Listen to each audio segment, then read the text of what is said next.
क्योंकि हम सबका प्रयास होना चाहिए सरकार प्रशासन के साथ मिलकर।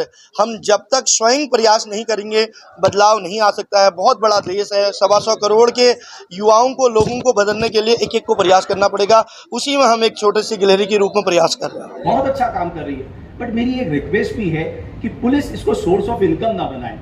क्या है ये जो माफिया है, खनन माफिया है, ये जो अपनी गाड़ियां चलाता है उस एरिया में ये बहुत एक्टिविटीज, मैं खासकर गौला नदी की आपको बात बताऊं, वो केंद्र है उस एक्टिविटीज का।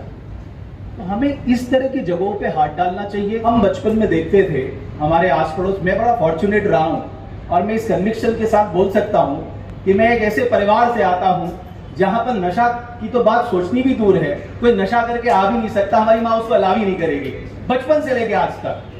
तो हम भी, मतलब मैं पत्रकारिता में रहा, बड़े बड़े चैनल्स में रहा, वहां तो ये एक सिस्टम है, दस्तूर है, मैं आपको बताऊंगा, सिगरेट पीना, पार्टीज करना, ये वो, बट मैं कभी भी इन चीजों से दूर दूर तक शामिल नहीं रहा, क्योंकि हमने बचपन से एक ही चीज देखी, हमारे घर पे दूर दूर तक ये था ही नहीं। हमने रामलीला में पाठ खेला, हम लोगों के यहाँ कथा होती थी, लोगों के यहाँ भागवत होते थे, वहां भजन गाने चले जाते थे, या फिर हमारी जो पढ़ाई लिखाई का पूरा सिस्टम था उस पर हम रहते थे। तो ये सेक्टर तो कभी हमारे उसमें रहा ही नहीं। अब मैं आपको एक बड़ी इंटरेस्टिंग अपनी छोटी सी बात बताऊंगा, क्योंकि मीणा साहब बोलेंगे। मैं बिहार चुनाव कवर कर रहा था, तो होता क्या है, असाइनमेंट रोजाना पूछते रहता है कि रमेश क्या है, संकेत क्या मिल रहे हैं। तो मैंने बोला नीतीश कुमार फ्लाइंग कलर से जीत जाएंगे। बोले यार क्या बात कर रहा, मैं बिहार से हूं, मान ही नहीं सकता। मैंने कहा मेरी बात मान लो। और मैं कई जिलों में घूम चुका था, केवल एक फैक्टर काम कर रहा था। वो फैक्टर ये था कि नीतीश कुमार ने कहा मैं शराब पूरी तरह से बंद कर दूंगा, और वहां की महिलाएं इतनी दुखी हो चुकी थी शराब के मेहनत से कि उन्होंने एक तरफा वोट नीतीश कुमार को दे दिया। केवल इतना बड़ा फैक्टर ये काम कर रहा था। बट मैं इसको सपोर्ट नहीं करता, क्योंकि आज भी उस बिहार में, गुजरात में आप जाएंगे, आपको कई तरह से वो मिल जाएंगे। तो एक तो जो मैडम कह रही थी कि साहब ये बात सच है, अभी मैं देख रहा था हमारे यहाँ बकायदा समीक्षा हुई कि जो हमारी लिकर पॉलिसी है उससे रेवेन्यू थोड़ा कम आ रहा है, जो हमारा टारगेटेड रेवेन्यू है। बहरहाल इन चीजों पे ना पड़ के इकोनॉमिक कॉस्ट की मैं बात करता हूँ। हमारे जो एसएसपी साहब हैं उन्होंने एक बड़ी इंपॉर्टेंट बात कही ट्रैफिक रूल्स की। इस देश में अगर हम केवल इस जिम्मेदारी का पालन कर ले कि हम अपने ट्रैफिक के नियमों का पालन करेंगे, हम इस देश का सालाना 4.5 लाख करोड़ रुपए यानी 3% ऑफ जीडीपी बचा सकते हैं। 4.5 लाख लोग एक्सीडेंट में घायल हो जाते हैं, 1.5 लाख लोग मर जाते हैं, उसकी इकोनॉमिक कॉस्ट इतनी ज्यादा होती है। अब सोचिए 4.5 लाख करोड़ अगर आपकी विकास यात्रा में खर्च होंगे, आप क्या नहीं कर सकते। उसी तरह से ये ड्रग मैनेज की अपनी कॉस्ट है। उधम सिंह नगर, मैं थोड़ा स्टडी करते रहता हूं, उधम सिंह नगर के पुलिस के लोगों को मैं धन्यवाद देना चाहूंगा। अगर आप डिस्ट्रिक्ट वाइज कन्विक्शन रेट देखेंगे, वो अच्छा काम कर रहे हैं। उन्होंने एक नया तरीका निकाला, मुझे लगता है और डिस्ट्रिक्ट ने भी किया होगा। कन्विक्शन रेट में बहुत जरूरी है कि यहां पर आपको एविडेंस ढूंढते रहेंगे, तो उन्होंने इलेक्ट्रॉनिक एविडेंस पे काम करना शुरू किया, यानी वो गिरफ्तारी और सीजर वो सबको वीडियोग्राफी कर रहे हैं। तो वो एविडेंस पे उन सबको दिखा के तो कन्विक्शन बहुत ज्यादा हो रहा है। कोर्ट्स बहुत सख्त है, मुझे अच्छा लगा कि कोर्ट्स भी बहुत सख्त है, वो आसानी से बेल नहीं दे रही है। नॉन कमर्शियल मामले में हाई कोर्ट से बड़ी मिल गई, धर्मशक्तु साहब है। लेकिन एक प्रॉब्लम जो है, जो मुझे लगता है कि बहुत जरूरी है, एज ए सोसाइटी हम सब, दुनिया में सब लोग कहते हैं, लेकिन उस चीज को पहले मुझे पालन करना होगा साहब। मैं अगर ये तय कर रहा हूं कि मुझे वो चीज खराब लगती है, वो कहते हैं ना, पर उपदेश कुशल बहुतेरे, be the change what you want to see in the world, ये बहुत इंपॉर्टेंट है। अब ऐसे सोसाइटी हमने कहा, हमने एक्सेप्ट कर लिया साहब, वो शराब पी रहा, हम कह रहे हैं ये तो स्मैकिया है, ये तो चरसिया है। अरे वो स्मैकिया चरसिया नहीं है, they are the victim of this menace. उनके प्रति हमें संवेदनशीलता दिखाने की जरूरत है, उनको इंटीग्रेटेड रिहैबिलिटेशन सेंटर में डालने की जरूरत है जहां उनकी काउंसिल हो सके। अब ये कितना प्यारा बच्चा है, ऐसा वो सही कहा किसी ने, ये तो कैडेट लग रहा था, एक शानदार कैडेट लग रहा था, इतना यंग, इतना स्मार्ट, हमसे तो 100 गुना ज्यादा स्मार्ट हो। और ललित को मैं इसलिए भी बधाई देना चाहूंगा कि मानसी को जब मैंने इंटरव्यू किया था उस ट्रैक पे, तो उसका मैंने पढ़ा तो मेरा दिल किया कि नहीं, ये बच्ची की जो बोलने का तरीका है वो इतना अलग है कि ये स्टोरी आनी चाहिए। मैं वहां उस ट्रैक पे गया, मैंने उससे सारी बातें कही, फिर मैंने पूछा कि बेटा तुम लोगों को क्या क्या चीजें यहाँ पर नहीं मिलती हैं। आप सोच सकते हैं आज ये आरजी निकल रहा है, काव्य ने एक बात कही, मैं आपको एक रिपोर्ट बता रहा हूँ, मेरी नहीं है, भारत सरकार की है। 85% स्कूल्स में ग्राउंड्स नहीं है खेलने के लिए, 85% स्कूल में।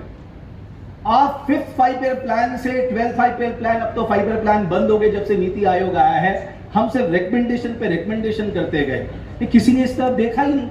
भाई हम क्या होता था, हमें याद है स्कूल से आते थे, कपड़े वपड़े सिल के बॉल बनाते थे, लकड़ी का बैट पकड़ के सब लोग खेलने जाते थे, इस तरफ तो ध्यान ही नहीं था। अब तो साहब इतनी सुविधाएं होने के बाद मैं देख रहा हूं कॉलेजेस के साथ एक दिक्कत क्या है, कॉलेजेस ये मान के चल रहे हैं मैनेज है, बट वो अपनी रिस्पॉन्सिबिलिटी निभाने के लिए तैयार नहीं है। आप हजारों करोड़ का कारोबार कर रहे हैं, आप भूल जाइए कि वो दुनिया दौर विद्या धनम सर्वधनम प्रधानम, वो बात अब कहने की है कि हम कहते थे न चौराहार्यम न चौराजहार्यम न भातृभाज्यम न चौभारकारी, सब कहने की बात है, ये सब कमर्शियल एक्टिविटीज हो गई है। लेकिन जब आप कमर्शियल एक्टिविटीज कर ही रहे हैं तो आप गारंटी भी लीजिए साहब कि हम अपने प्रेमाइसेस में इस तरह के नशे को नहीं आने देंगे। अब मैं हल्द्वानी, जैसे मैं भीमताल से रहता हूँ, बहेड़ी, आपने कहा बरेली, रामपुर, सबको पता है, एक पुलिस बहुत अच्छा काम कर रही है, बट मेरी एक रिक्वेस्ट भी है कि पुलिस इसको सोर्स ऑफ इनकम ना बनाए। क्या है, ये जो माफिया है, खनन माफिया है, ये जो अपनी गाड़ियां चलाता है उस एरिया में, ये बहुत एक्टिविटीज, मैं खासकर गौला नदी की आपको बात बताऊं, वो केंद्र है उस एक्टिविटीज का। तो हमें इस तरह की जगहों पे हाथ डालना चाहिए। और अगर आज हम नहीं चेते, एज ए उत्तराखंड के नाते मैं भी कह रहा हूं, इसकी सोशल कॉस्ट, इसकी इकोनॉमिक कॉस्ट इतनी बड़ी है, आप कल्पना भी नहीं कर सकते। चंद लोगों को फायदा जरूर हो रहा होगा, लेकिन परिवार तहस नहस हो रहे। इसलिए सब लोग अपनी रिस्पॉन्सिबिलिटी निभाएंगे। केवल सरकार को दोष देने से, सिक्योरिटी एजेंसीज को दोष देने से कुछ नहीं होगा। कानून भी है, सिक्योरिटी एजेंसीज भी है, बट एज ए सोसाइटी हमारी रिस्पॉन्सिबिलिटी क्या है, वो अकाउंटेबिलिटी और वो रिस्पॉन्सिबिलिटी हम सब अपने अंदर ले आएंगे। कौन कहता है कि इस मेनेस को हम दूर नहीं कर सकते? वो कहते हैं ना, मैं चाहूं तो निजाम कुहून बदल डालूं, फकत यह बात मेरे बस में नहीं। उठो आगे बढ़ो नौजवानों, यह लड़ाई हम सब की है, 2-4-10 की नहीं, 2-4-10 की नहीं। बहुत बहुत धन्यवाद। आज आपका बड़ा कार्यकर्ता किस तरह से देख रहे हैं, क्या कुछ मैसेज देना चाहेंगे कि लोगों को आपने जोड़ा था? मैं सर्वप्रथम तो मीडिया के साथियों का आभार व्यक्त करूंगा कि पिछले 15 वर्षों से नशे के खिलाफ जंग मिलकर लड़ेंगे हम, इस मुहिम को हम लोग चला रहे हैं। और आज ये 15 वर्ष, क्योंकि लगभग 7.5 लाख बच्चों से, युवाओं से, जो 6ठी से लेकर 12वीं तक के कक्षाओं में है, विशेषकर टीनेजर बच्चों से हम मिले। और आज ये जो मंच है, मंच में वो लोग हैं जिन्होंने इस समाज को, इस देश को, प्रदेश को एक नई दिशा देने का काम किया है। और निश्चित रूप से इन सबकी उपस्थिति और हमारा ये जो प्रयास है युवाओं के बीच, युवा संवाद, क्योंकि मेरा ये मानना है कि जिस तरह से एक देश का सैनिक सरहद में रह के अपनी ड्यूटी को निभाता है, हर व्यक्ति, चाहे वो शिक्षा के क्षेत्र में हो, स्वास्थ्य के क्षेत्र में हो, वो इंसानियत के नाते आज के सबसे बड़ा जो प्रश्न चिन्ह है वो नशा है, उसको लड़ने के लिए, उससे समाज को बचाने के लिए, एक एक बच्चे को बचाने के लिए उसको आगे आना होगा। और निश्चित रूप से आप सबकी उपस्थिति से यह एक दृढ़ संकल्प आगे जाएगा कि हम इसी प्रदेश में नहीं, अपितु अन्य प्रदेश में भी सजग इंडिया के माध्यम से इस युवा संवाद को आगे बढ़ाएंगे, ताकि उत्तराखंड का युवा सजग रहने के साथ साथ पूरे देश को भी सजग करने का प्रयास करें। सर, एक मिनट, आपने अभी सारे मतलब आपने सवाल पूछे, लेकिन आपने जो बैठे थे यहाँ पे उनसे कोई जवाब नहीं दिया। आज का जो ये कार्यक्रम था, बेसिकली ये संवाद कार्यक्रम नहीं था, ये एक प्रेस कॉन्फ्रेंस रखी थी, किंतु हमारे बीच में जो अतिथि थे उनसे 2-2 शब्द सुनना जरूर था, क्योंकि 15 वर्ष के बाद एक जो आपने देखा होगा 11:30 बजे से हमने प्रेस को आमंत्रित किया था, लगभग सब लोग 12 बजे पहुंचे थे, क्योंकि सबकी व्यस्तताएं हैं। तो हमारा एक उद्देश्य था कि इन 15 वर्षों में जो यात्रा हमने की उसके अनुभव को साझा करें, और जो मंचासीन हमारे लोग थे वो भी इस बात को साझा करें। 2 लोगों को हमने मंच के सामने से एक एडवाइजरी के रूप में बोलने के लिए उनसे समय लिया। निश्चित रूप से आने वाले टाइम पे हम एक युवा संवाद के माध्यम से एक मंच को बुलाने का प्रयास करेंगे, जिस तरह से हम स्कूलों में करते थे, और निश्चित रूप से उनकी आने वाले समय में उनके मन की बात को भी जानेंगे। पुरुष जो युवा है, युवा तो नशा के ऊपर पड़ रहा है, लेकिन महिलाएं भी इसमें ज़्यादा आगे बढ़ रही हैं। उसके आपने कोई ऐसा कदम उठाया? निश्चित रूप से हमारी जो बहनें हैं वो भी कहीं न कहीं आज एक फैशन में, अट्रैक्शन में, कई बार डिप्रेशन में, कई बार संगत के कारण व्यसन की ओर जा रही हैं। मैं फिर वही कहना चाहूँगा कि समाज में भ्रांतियाँ बहुत सारी हैं। सरकार और हमारे माननीय मुख्यमंत्री जी, प्रधानमंत्री जी, इवन स्वास्थ्य मंत्री जी भी इस प्रयास में लगे हैं कि व्यसन मुक्त उत्तराखंड बने, व्यसन मुक्त देश बने, 2025 तक व्यसन मुक्त बने। लेकिन मैं मानता हूं कि हम सबका प्रयास होना चाहिए, सरकार प्रशासन के साथ मिलकर। हम जब तक स्वयं प्रयास नहीं करेंगे, बदलाव नहीं आ सकता है। बहुत बड़ा देश है, 125 करोड़ के युवाओं को, लोगों को बदलने के लिए एक एक को प्रयास करना पड़ेगा। उसी में हम एक छोटे से गिलहरी के रूप में प्रयास कर रहे हैं। मैं इस मंच के माध्यम से मुझे बोलने का अवसर दिया, इसलिए आपका बहुत बहुत धन्यवाद। मैं गौरव नेगी, जनपद चमोली, चुप्पे से ग्राम मजोटी का रहने वाला हूँ। मैं यहाँ सर से मिला था जब मैं पहली बार आया। मुझे मेरी बहन के माध्यम से श्री ललित सिंह जोशी सर जी से मुलाकात हुई थी मेरी। तो उस टाइम मैं यहाँ फर्स्ट डे आया था कॉलेज में, कैंपस में। तो उस समय मैं नशे की गिरफ्त में था। तो मैंने नशा किया। उसके बाद मुझे कुछ पता नहीं चला क्या हुआ क्या नहीं हुआ। उसके बाद 2 या 3 दिन बाद सर आए मेरे पास। सर ने मुझसे बातचीत करी, मैंने सर से बातचीत करी। थोड़ी दिल की बात सर ने मुझसे शेयर करी और थोड़ा मैंने सर से शेयर करी।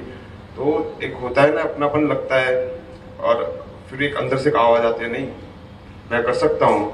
तो वही चीज़ मैं हुआ, मोटिवेशन मिली मुझे सर के माध्यम से।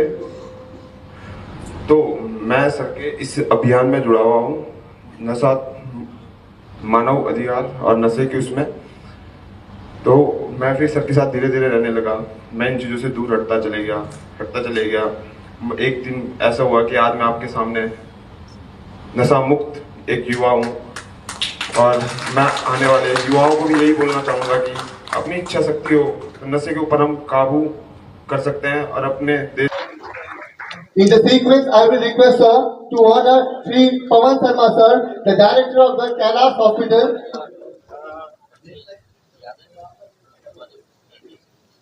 In the sequence, I will request sir to honor Ajay Rana sir, the president of the Uttaranchal Press Club, Dehradun.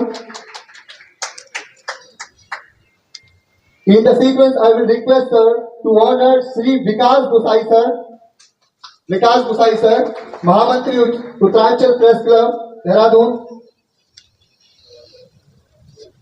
In the sequence, I will request Ramesh sir, Dev Bhumi Dialogue sir, please be on stage.